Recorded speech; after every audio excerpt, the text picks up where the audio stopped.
Hello, magandang araw. Naku, masyado naging busy ang maghapon ko talaga kahapon. Sobrang napakainit. Ay itong aking isang unit dito ay sa may commercial. Ay may nakatirang buntis na pamangkin ko. Ay nakakaawa naman. Pinalagyan ko ng unit ng aircon. At gawa ng sobrang init ay manganganak na siya ngayong July.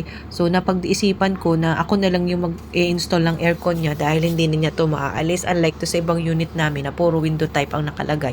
So, yung mga nakatira ang naglalagay ng aircon nila. Ay since ito ay commercial, ang kanyang abang ay para sa yung split type. Ito palang split type, pagka yung tinanggal ay hindi mo na magagamit yung mga coil dahil syempre, lalo na kung matatagalan, ay titigas daw yun. So, hindi mo na magagamit. Mahal magpa-install. Nasa 7.5 yata kapag yung papalagay ka na uli ng panibago at ililipat mo. So, ayan na nga, naghanap ako ng promo sa BPR. Buti na lang may nakita ako, yung Fuji Denso. At talaga namang mura siya nung time na yun na bumili ako. Nasa 30,000 lang yung 1.5 horsepower. Ay libre na ang installation, o di ba? Tapos meron ka pang free na desk fan. So, nag-usap nga kami ng aking pamangkin na ako na lang yung magpapalagay ng aircon para sa kanya since nga mahal ang split type at saka yun lang talaga yung allowed dun sa unit niya nakuha na kasi siya ay may commercial itong nakuha niyang pwesto dahil siya ay may printing business. So, nung sabi ko sa kanya, sige, ako ang maglalagay pero mag-a-add ka ng upa ng renta ng bahay. So, dating renta niya is 4,000, nasa 22, 23 square meter yung kanyang unit at kumpleto naman yon, may sariling kontador, may sariling ilaw at tubig yon at may banyo rin yon, wala nga lang kwarto pero isang studio type yan na commercial area. So, since printing business nga yung kanya, kaya ito nagustuhan niya. Buntis siya ngayon at may isa siyang anak. Nakakaawa naman, tag-init ay manganganak siya.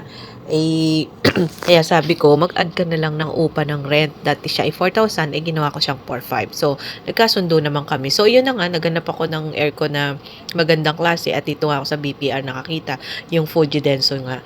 Since hindi yan sa harapan yung condenser niya kasi hindi kami pwede maglagay sa tagiliran dahil hindi ko na property yon.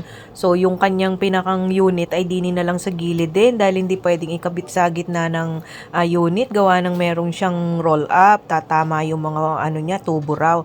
So, ayan, napagdesisyon na ng BPR namin na diyan na lang siya sa unahan at sa gilid. Ayan na nga, tinuturuan na nga itong aking pamangkin ng mga instruction dito sa unit niya, testingin kasi. Papunta sa auto, kailangan po ng akon.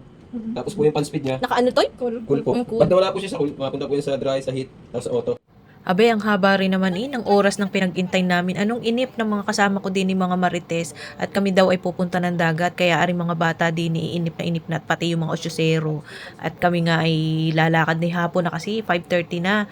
Ay nag-overtime na rin itong mga BPR na to sa amin. Kaya kasi namantala na rin naman at nagpatawag pati ako ng electrician kaya medyo natagal-tagalan din. So yun lang, maraming salamat sa pag-iintay. Thank you for watching. Bye-bye!